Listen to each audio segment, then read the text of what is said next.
This is a 7 and 4 News special report. Schools in crisis, funding our schools. Here are Mark Cholette and Ariel Berlin. Good evening. Over the next 30 minutes, we're going to give you an in-depth look at one of the most troubling issues our schools face in educating our children. The problem? Old state school funding policies that allow some districts to receive more money than other districts year after year. Schools get money from the state based on the number of students that show up on count day. That's called per pupil funding. But not every school receives the same amount. In fact, some get thousands more per student. Over the next half hour, you'll hear from several Northern Michigan school superintendents about how this funding inequity impacts your kids. You're going to hear from business leaders about the impact on our communities, from a group of parents and grandparents fighting for change, and from leaders of another state facing a similar problem. First, we want to begin by explaining more about per pupil funding and the crusade to change the current funding formula. It's unfair. It's discriminatory, and it needs to change. When it comes to the state's unequal per-pupil funding, TCAP's CFO Paul Soma doesn't mince his words. This is discrimination. By definition, this is discrimination, and really, in its worst form. What we're talking about is providing resources to give one set of students opportunities, and then providing a separate amount of resources that give students a lesser set of opportunities. According to Soma, different opportunities based on the different amounts the state pays for each student. Take a look at these numbers. This year, TCAPS received the minimum of $6,846 per student. Meanwhile, students at Birmingham schools were funded at a rate of $11,744. Bloomfield Hills students were valued at $11,854. From top to bottom, a range of more than $5,000. For the most part, the highest funded schools are in southeastern Michigan. We do this because of people's zip code, where you live. That discrimination is somehow allowed to continue. It's not a new problem. In 1994, Proposal A was supposed to fix it. Soma says it didn't. For 10 years, we've been fighting this battle. We've gotten literally almost nowhere. And in fact, some people don't realize, but in the current year, the inequity actually increased. Exploring the question of why leads to not getting to answers. And that search for answers often comes here to the state capitol. Lawmakers from Northern Michigan say it's time to level that playing field, equal funding for all students. But that hasn't happened. They blame the political powers in the southern part of the state for the gridlock. We would love to see the equitable funding come up, but people down south feel we're going to lose it, and if we're going to lose it, we're not going to vote for it. Not enough votes here in the State House or down the hall in the Senate to make it work. So State Representative Greg McMaster is trying a different approach. He's proposed this. It's an amendment to Michigan's Constitution. It calls for equal funding for all students by 2015, most likely by taking money from the rich to give to the poor. It's not the first time the idea has been proposed in this chamber, but unlike past legislation, as an amendment to the Constitution, it's not the men and women here who vote. Rather, it would appear on the 2014 general election ballot for all of us to decide. Let's put it to the vote of the people. Let them decide, because obviously in years past, the state representatives, and the senators for that matter, haven't been able to do that. So how big of a problem is this really? What losses have our schools suffered because of inequitable funding? And what resources have our children been denied? For answers to these questions, we invited 3 local superintendents to share some insight. Ariel? Per pupil funding impacts students, but the people who have to spend the money are the superintendents. Joining me now are Superintendent Steve Cousins from TCAPS, Michael Murray from Suttons Bay Schools, and Scott Crosby from Wexford-Missaukee Intermediate School District. Gentlemen, thank you so much for being here tonight. As superintendents, what difficult decisions have you been forced to make as a result of this funding inequity? I think student programming has been impacted in a lot of different ways. We've reduced athletic offerings, we've reduced academic programs, we've reduced staffing, so students are directly impacted by the academic program cuts that we've seen.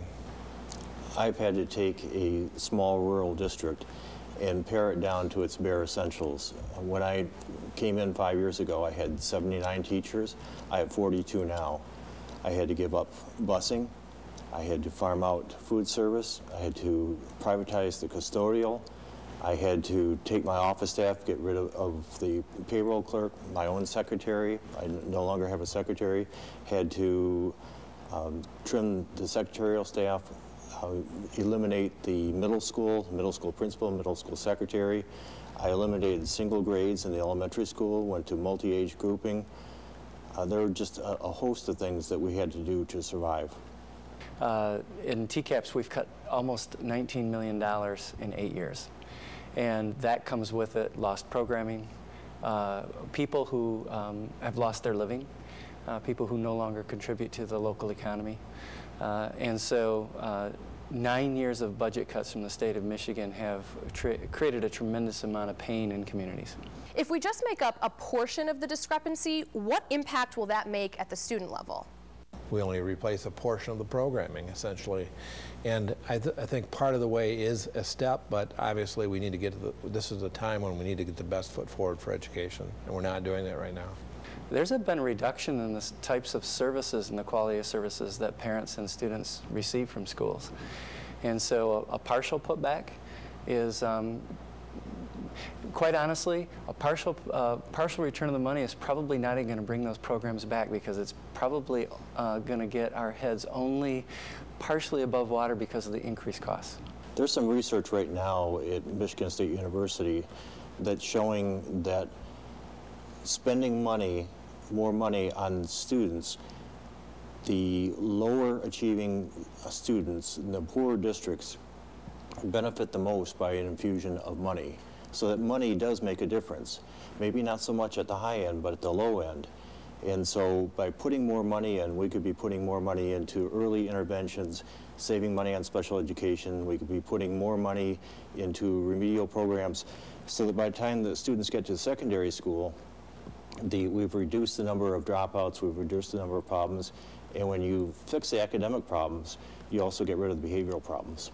Where have you been forced to make up some of these dollars? In addition to all the cuts that we've gone through, we went to our community and said, instead of what do you want to cut, what do you want to save? And they said, save early childhood, save the small class sizes at the early elementary school, and try not to touch the classrooms. And so what we've done is we've expanded out in the area of virtual education, picked up students who weren't being served in other places, and tried to expand that way rather than trying to steal students from our neighbors. And I think another one that a lot of people don't recognize is our parents have had to pick up a lot of cost of programs that we've had to reduce the funding in. And I find it interesting, because most of this has been driven, the cuts in education, by saying that taxes have to be lowered. But all we're doing is shifting that tax to parents in the community who now pick up more of the cost of some of the services that were provided by the school. What funding formula would you like to see? Well, obviously I'd like to see the 2X formula for Northern Michigan. For ISDs, I'd love to see some change in the per pupil, the way that's allocated for categorical funding, essentially, that allows for special education students above US 10 to get some level of funding. I'd like to see a funding formula that's based on starting with what do we want education to look like for kids, and then let's fund that equally across the state. I would like to see a funding formula that guarantees a base level of operation for every school district, no matter how large or small, and takes into account the special needs of students, because some students require more money in order to bring them up to the levels that we expect of them. And so not all students are equal. How can we break through to the legislature and make them take this seriously? Well, I believe in the power of parents and community members contacting legislators. I do think that they listen to the folks that are in their districts, but it means that we can't be passive participants in our democracy. So you have to, hit the keyboard and send an email, or pick up the pen, write a letter, or get on the phone and tell them what you think. Gentlemen, thank you again for your time. Thanks for having us. And to share your opinion on per pupil funding, please visit our Facebook page by searching for UpNorthLive. Still ahead in tonight's special, Schools in Crisis, Funding Our Schools. We're going to introduce you to a local citizens group that's taken on the fight themselves, hoping to sway lawmakers to find a fix for this funding inequity. That's coming up. In the meantime, you can share your thoughts on this issue, as well as your experiences on our Facebook fan page. Just search for UpNorthLive. Stay with us.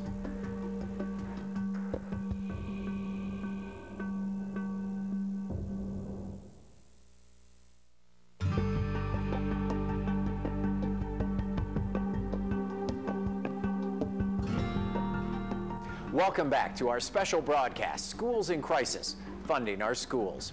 It's not only school officials who have seen the impact of inequitable school funding and have decided to speak up about it. Parents and grandparents in northern Michigan have formed their own group to fight for fair school funding. It's called Citizens for Equity. I sat down with the co-chairs of Citizens for Equity to discuss their view on this problem.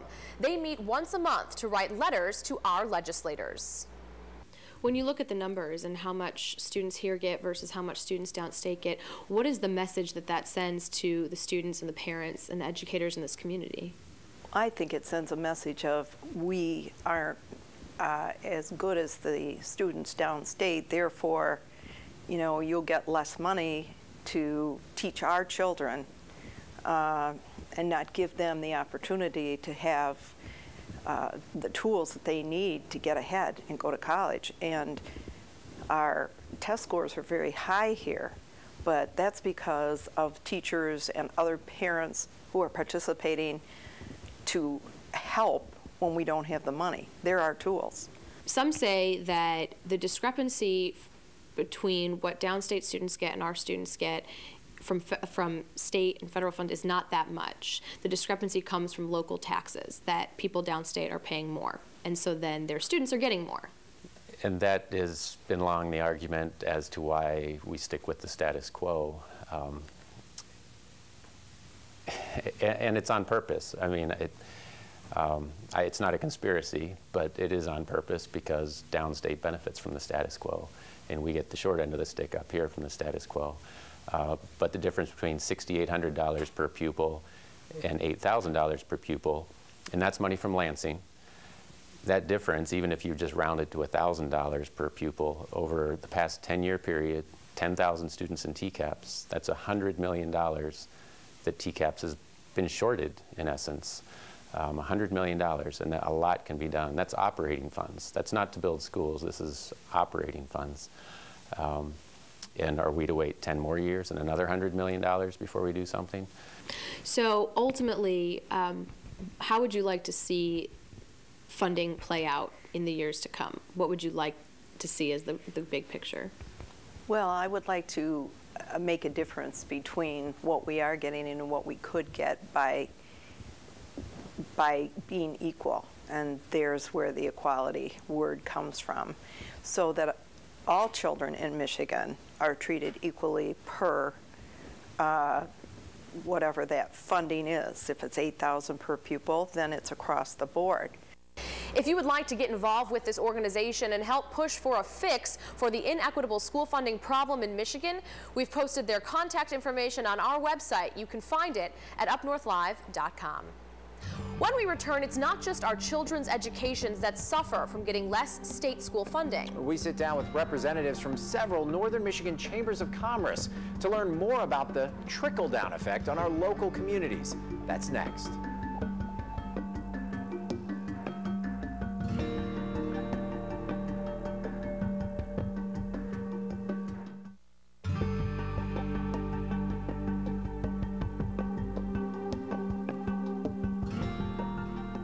Our schools are not meant to be economic engines, but in a way they can be. When a district can provide a strong education and can advertise new technology and opportunity, that brings more families to the area. More families means more money for a region of Michigan that took a hard hit in the Great Recession. When it comes to growing businesses, chambers of commerce play a critical role in all of our communities. But they also have a stake in the education of our kids, perhaps the next generation of workers and entrepreneurs. Joining me now, Bill Tenza from the Cadillac Chamber, Carlin Smith from the Petoskey Chamber, and Doug Luciani from the Traverse City Chamber. Gentlemen, thanks so much for joining us. Why is it so important that our kids get a great education from a chamber's perspective? Well, the obvious answer is this is our workforce, but education of the kids really ripples through the whole community. These are our summer workers. These are kids that are going to stay in the area. They're entrepreneurial.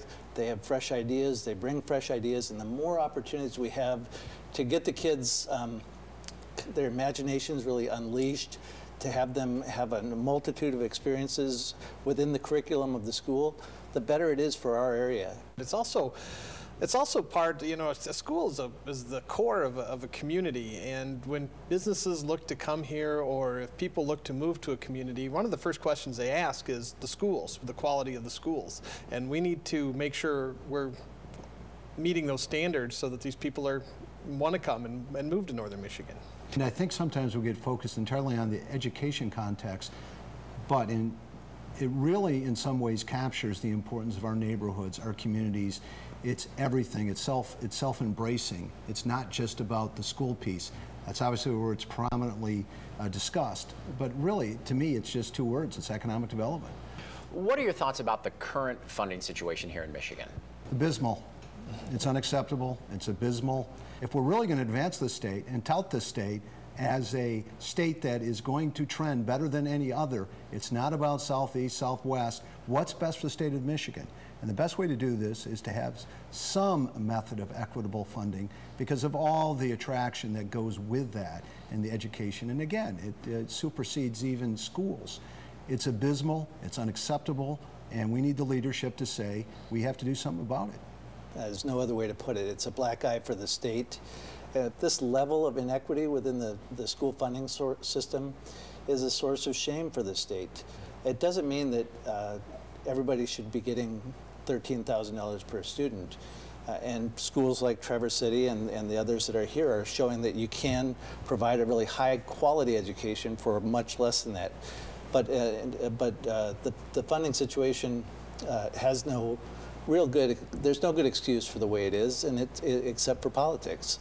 Several years after Proposal A passed, that gap that was supposed to be closed never did, and the schools downstate, many of them are downstate, are seeing almost twice as much as what Northern Michigan schools are receiving, most Northern Michigan schools, and it's not right. It's doesn't give us a level playing field, and I guess if they could show us some logic and why that is, maybe we'd understand, but they haven't been able to do that. Are there things that a chamber can do to really influence the success of our schools? Yes, there's a lot of things that chambers can do, and we're doing one of them tonight. We're part of an 8-chamber alliance that has banded together for advocacy. So we work with the 11 legislators at the state level, and they work together as a block so that we can try to impact policy. Chambers are, really involved with the schools. A great example, Petoskey, because of some of the funding challenges they have, is putting before voters on May 8th a ballot proposal to reinforce their technology in the schools, a bond proposal that they're considering, and this is something that the chamber's behind and looking at, and making sure our members are aware so that they're able to support our schools. In terms of attracting new employers and new employees to an area, how big of a selling point are quality schools? Top of the list, probably that and healthcare. But I would also add, we talk about attraction. It's very critical. Retention's a huge piece of that. We have a lot of existing kids in the pipeline now that think they're not well educated or have the ability and they need to go somewhere else. I think you have to start with retention. It's a big factor when, all things being equal, people look at the schools and they say, well, this school's getting $13,000 per student. They have Chinese in every grade, and they have their own swimming pools and all these facilities. This one's getting $6,500 per student. Maybe we'd rather be over on that other side. It's not uncommon for us at the Chamber of Commerce to have people walk into our lobby looking to relocate to the area, and really the first question out of their mouth, especially if they're a young family, is tell me about the schools. And so we're poised and ready to answer that question, and you try to do a sales job, but the schools are the center of that sales job. We have all this natural beauty around us, we have a great economy, wonderful quality of life, and they want to know about the schools. So quality schools are a critical thing, and I really do applaud our schools for doing what they do here in Northern Michigan with what they have. It's pretty amazing. Our students have some great opportunities, but we'd love it to be better. Gentlemen, thank you so much for joining us. If you would like to learn more about the chambers and their efforts in educating our children, you can go to our website. We've posted links to their pages on ours, UpNorthLive.com. Coming up next, Michigan isn't the only state facing school funding issues. You'll hear from a lawmaker in Ohio, a state facing a very similar funding and equity problem. We'll find out why after decades of trying, school funding is still a problem. That's next in tonight's special broadcast, Schools in Crisis, Funding Our Schools. And remember, you can share your thoughts on this issue as well as your experiences on our Facebook fan page. Just search for Up North Live.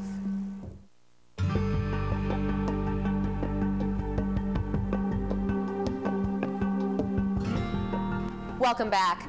By now, the school funding problem Michigan faces should be clear, but one big question still remains.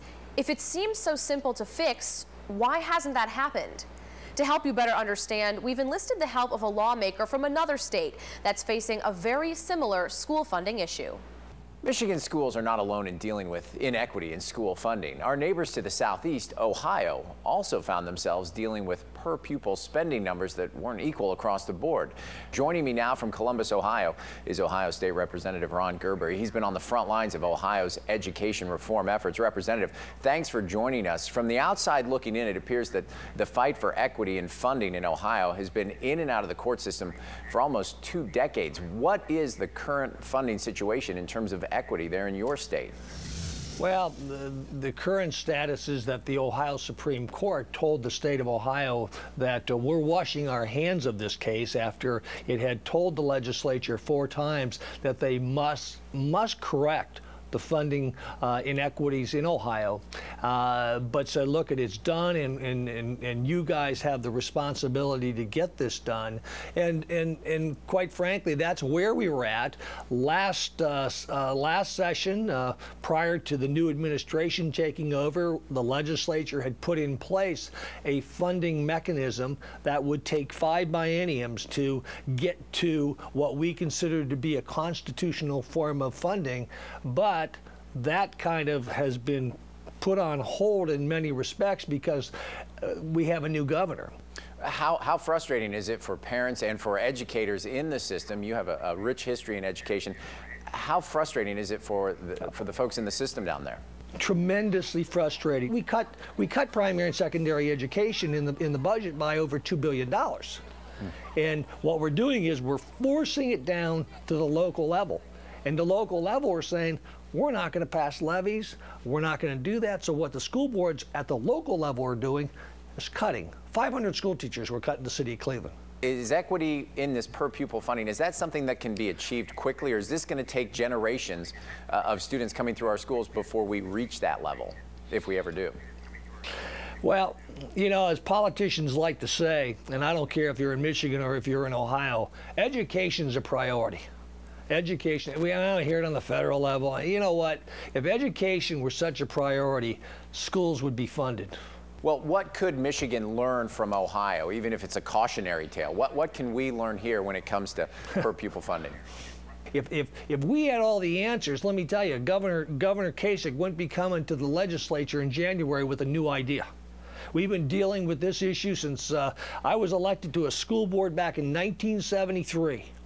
It's a long time ago. I served on a large school board for 8 years. We had funding problems back then. You know what? Funding problems in the 1970s are they're laughable compared to what's happening in public education across this country today. It's important to note that just last week, the Michigan House did pass legislation aimed at beginning the process of bridging the school funding gap. That bill must next be passed by the Senate. We'll be right back with more in our special series, Schools in Crisis, Funding Our Schools.